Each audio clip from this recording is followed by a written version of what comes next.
Hi, Neely Nathan with Expert Village. Today we're doing Whole Foods.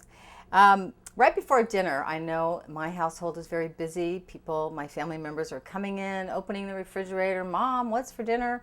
Opening up the cupboards and snacking on all the wrong things before dinner.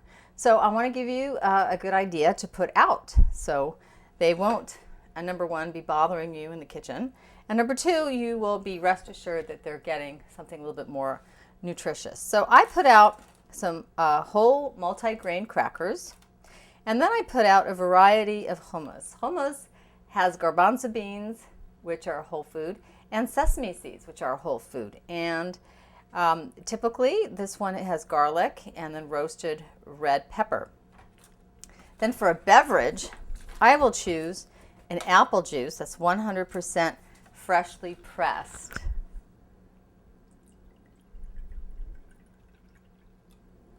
And that makes a nice little appetizer to put out before the mad dinner rush.